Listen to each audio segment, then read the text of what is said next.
Այստեղից ընդամենը մի քանի կիլոմետր հեռու 1001 եկեղեցիների քաղաքն է, Բագրատունիների թագավորության մայրաքաղաքը Անին։ Իսկ այս եկեղեցին, որը թվագրվում է 5-րդ դարով, որոշ ուսումնասիրողներ նշում են 4-րդ դարը։ Վաղ քրիստոնեական շրջանի հայկական դասական ճարտարապետության ու կառուցողական արվեստի նվաճումներից է, պարգև բոլոր ուսումնասիրողների համար։ Կառույց, որը իր պատմությամբ շղարշված է գաղտնիությամբ ու խորհրդավորությամբ։ Բաց երկնքի տակ երերույթի տաճարն է։ Շիրակի մարզկենտրոն Գյումրիից մոտավորապես 50 կիլոմետր հեռավորության վրա Ախուրյան գետի ձախափին է գտնվում Անի Պեմզա գյուղը, որին հարակից տարածքում արևելյան ուղղությամբ բարձրադիր հատվածում է կառուցված վաղ քրիստոնեական շրջանի գեղեցկագույն կառույցներից մեկը՝ 5-րդ դարի երերույթի ճարտարապետական համալիրը, որը կրել է նաև երերույթի Սուրբ Աստվածածին, Կարապետի և Նախավկայի վկայարան, նաև Սուրբ Երրորդություն անվանումները։ Երերույթ քնավայրը զբաղեցնում է մոտավորապես 7 հեկտար տարածք, ինքը շատ բազմաշերտ հուշարձան է, երևի բոլորին հայտնի է Երերույթի բազիլիկը, եռանավ բազիլիկը, շատ յուրահատուկ կառույց է Հայաստանի հայկական ճարտարապետության մեջ, նախ նրանով, որ ինքը տարբերվում է մյուս բազիլիկներից, ունի գետնախարիս բարձր աստիճաններով, երևի չկան այս քանակի աստիճաններով գետնախարիս ունեցող բազիլիկներ, ցավոք սրտի մեզ ինքը շատ ավերակ է հասել եւ քիչ տեղեկատվություն կա, որպեսզի ունենանք մենք վերակազմությունը եկեղեցու, վերականգնման աշխատանքներն են ընթանում ամրակայման եւ միայն կարողանում ենք ամրացնել տաճարը, որովհետեւ չկա այն տեղեկատվությունը, կորցրել ենք, ինչպիսին է եղել տաճարը։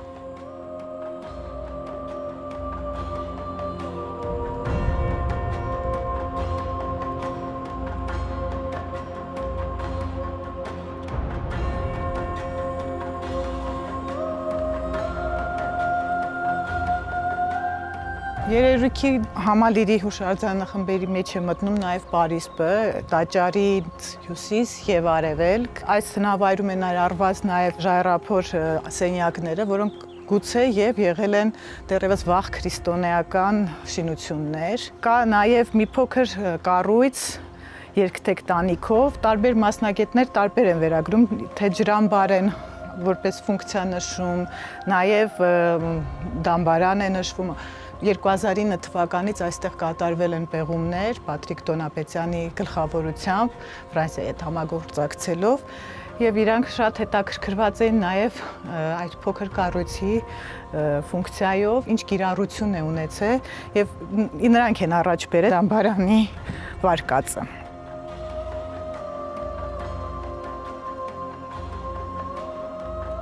19-րդ դարում այլ կառույցներ նույնպես կառուցվել են, բնակավայր է եղել եւ կիրառել են տեղի քարը, այդ իսկ պատճառով նաեւ կորցրել ենք որոշակի ինֆորմացիաներ հուշարձանի վերաբերյալ։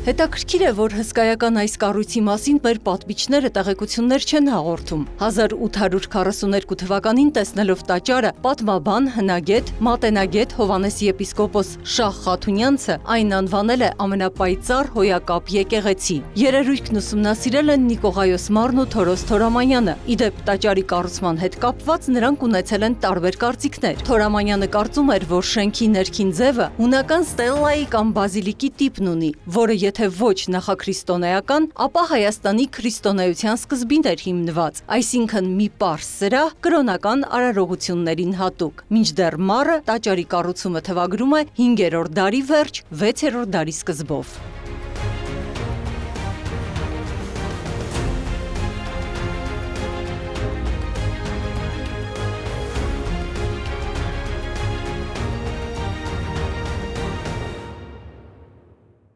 Այս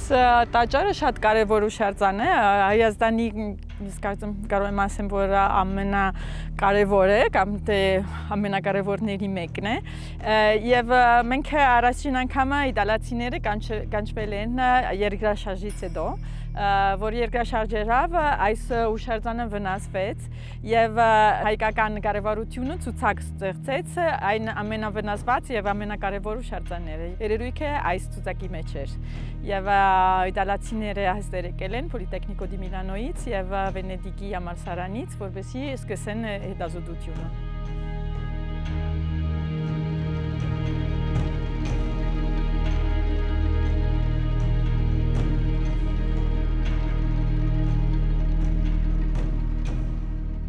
Այս հուշարձանը մի քանի անգամ է վերանորոգվել։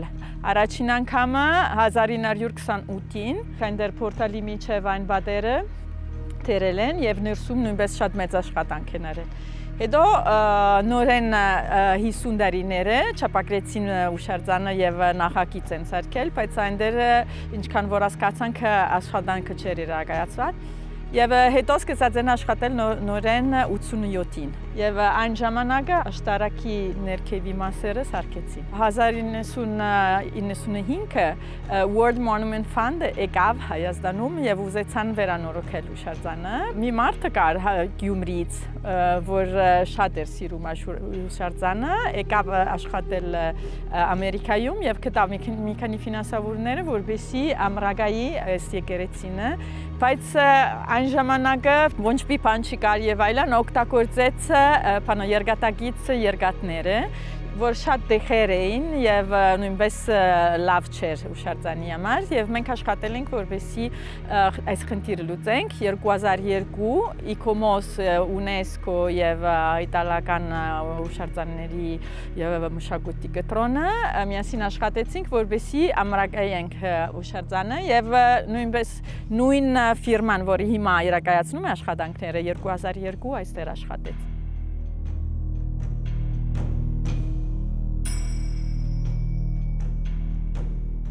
2019 մշակույթի նախարարությունը որոշեց, որ նորեն նախագիծ արվի եւ Հայաստանի ճարտարապետական եւ շինարարական ֆակուլտետ Նուակա կազմակերպեց մի քանի մասնակետ կանչեց Իտալիայից եւ իր մասնակետները, այսինքն Ալան Խալանտարյանը, Հրությունյան, ես եւ Լորենցա Պետրինը միասին հետազոտեցինք հուշարձանը Եվ այսինքն ամենակարևորը անել, որպեսզի այս հուշարձանը կարողանա դիմանալ քալ երկրաշարժներ։ Հիմա նույնիսկ եթե վերանորոգվել է ժամանակի ընթացքում, իր պատերը բարապ է մնացել եւ թույլ։ Հիմա մենք աշխատում ենք, որ ներս մտնենք, պիտի տեսնենք, որ աշխատում ենք, որպեսզի սերեսկենք գիրը ու շաղախը պատերի մեջը, որպեսզի այս պատը պիտի վերադառնա ինչպես էր միանգամից։ Շատ զոր եւ պիտի կարողանա դիմանալ։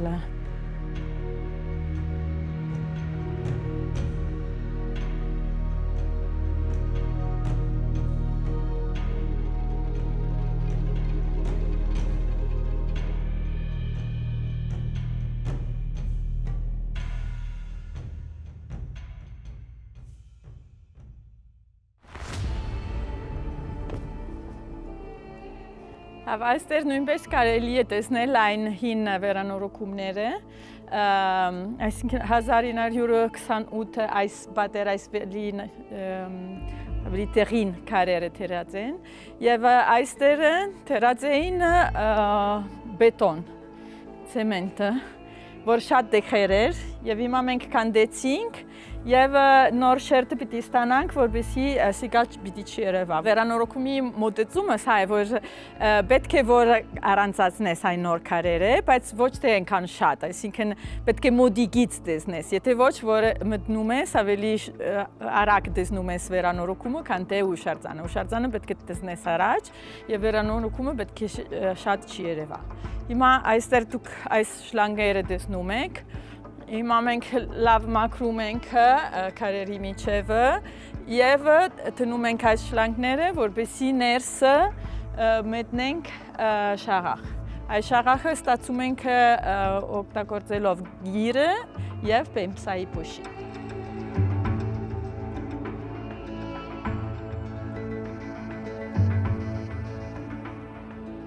Այստեղ ներքևը այսպիսի Այսինքն խորությամբ արդեն ժայռը կա։ Եվ մենք հիմա մի քիչ ազատեցինք եւ քարերը լցրել ենք, որպեսզի ջուրը ունի դեղը, որ հեռանա պատից։ Նշեցիք, որ ժայռ է, այսինքն այլ կառույցի հետքեր չունենք։ Կառույցը հենց ինքն է եւ որևէ այլ շինության վրա չի բարձրացել։ Եվ ասիկա նույնպես հետաքրքիր է, այսինքն բոլոր հայկական ուշարձանները, ուր ես առիթ եմ ունեցել տեսնել հիմքերը, տեսել եմ, որ հիմքերը շաղախ չունենան, միայն մի քանի քարեր են թերել, առանց շաղախ, որ երկնաշարժ կար, պետք էր թույլ լիներ, որպեսզի վերևի կառույցը մնար։ Եթե շատ հաստ ես անում, ուրիշ շարթյունք ես անում եւ ավելի վնասնում ես ուշարձան։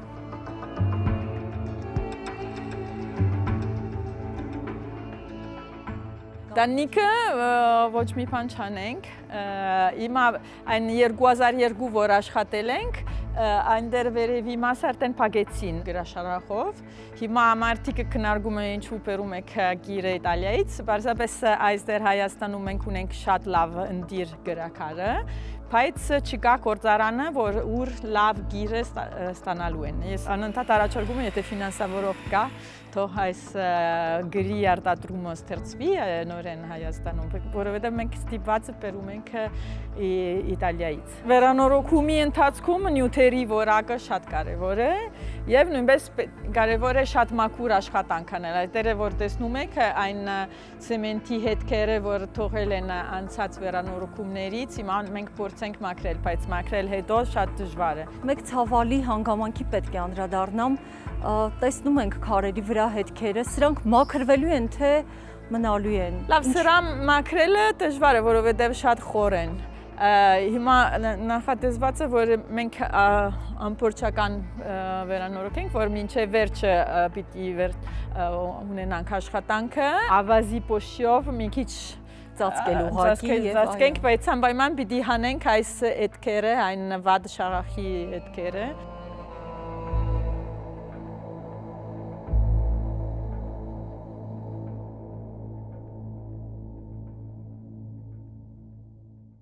(1928) մենք լուսանկարներ ունենք, վերանորոգեցինք այս ամբողջական մասը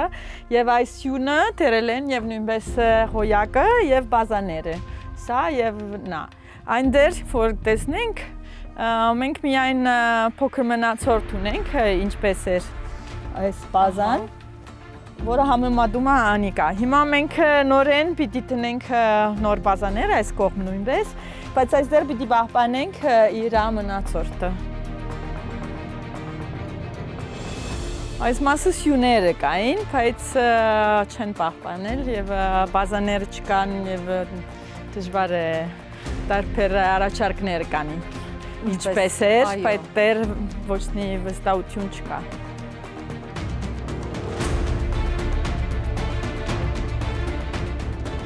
Այն ամրացումները դրած ենք 2002, այսինքն հիմա այն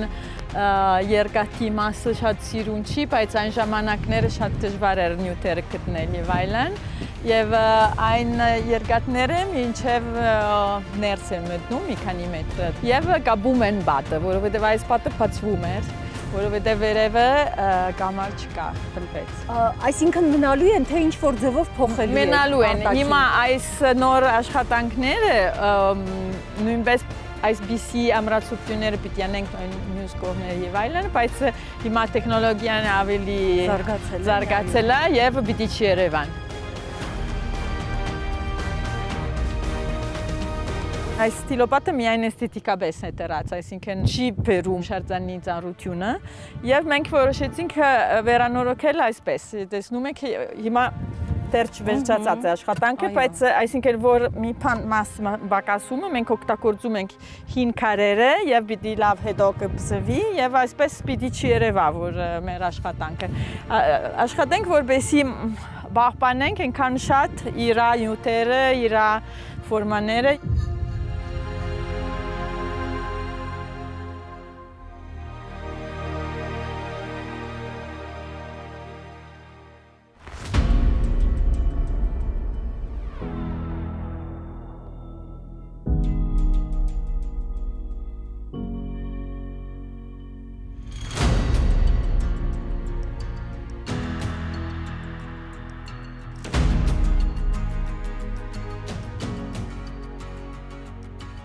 Կառույցի վրա փորագրված արձանագրությունները վերաբերում են տաճարի նորոգմանը։ Դրանցից մեկում ասվում է քահանա Հակոբի կողմից հանուն Կարապետի եւ Նախավկայի կառույցի նորոգման մասին։ Մյուսում նշվում է 11-րդ դարում Բագրատունյաց Հովհաննես Սմբատ արքայի կնոջ կողմից ձեռնարկված նորոգման աշխատանքների մասին։ Հունարեն արձանագրություն կա, որի թարգմանությունը հետևյալն է. «Քո տանը վայելու չէ սրբություն, ով Տեր, երկայն օրերով»։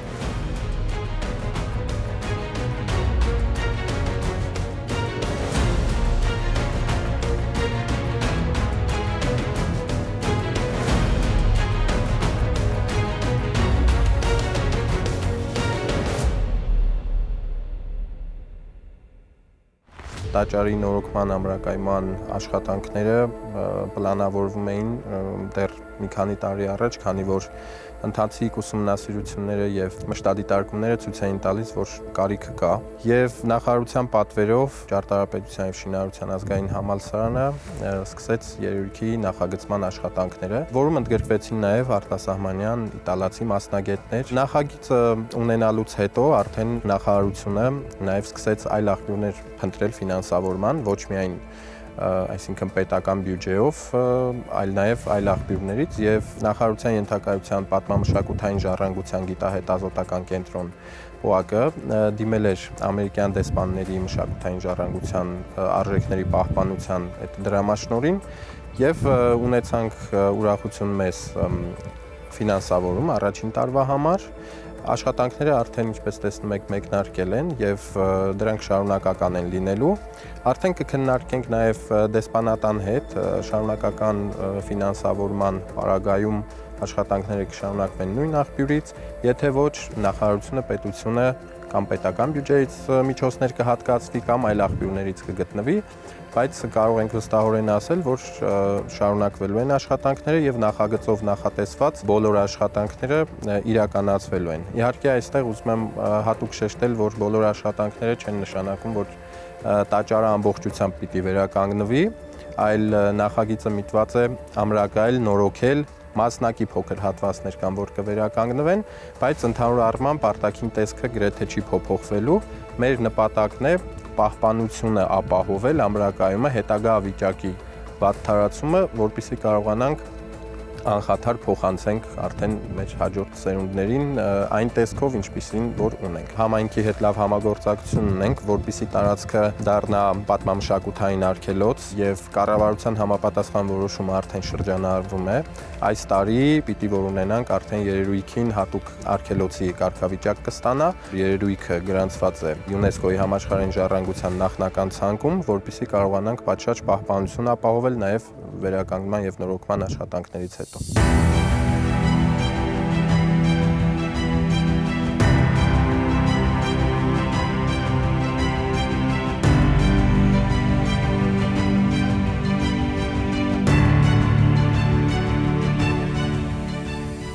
Շատ եմ սիրում երերույթի տաճարը, բազմաթիվ անգամներ այցելել եմ, հայկական ճարտարապետության կարկառուն յուրօրինակ տեսակ է երերույթը։ Երբ որ դրսից Սփյուռքից ունենում ենք ընկերներ, բարեկամներ, հյուրեր են գալիս, անպայման հրավիրում ենք իրենց, ցույց ենք տալիս, պատմում ենք մեր հայկական մշակույթի մասին։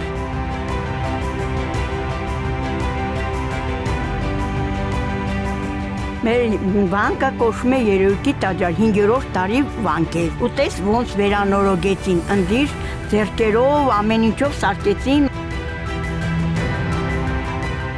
Հիասքանչ այս կառույցը այցելուների պակաս չունի, իսկ վերանորոգման աշխատանքներից հետո այն ավելի գրավիչ կլինի ու կներկայանա պահպանված իր ամբողջ գեղեցկությամբ։ Բաց երկնքի տակ երերույթի տաճարներ։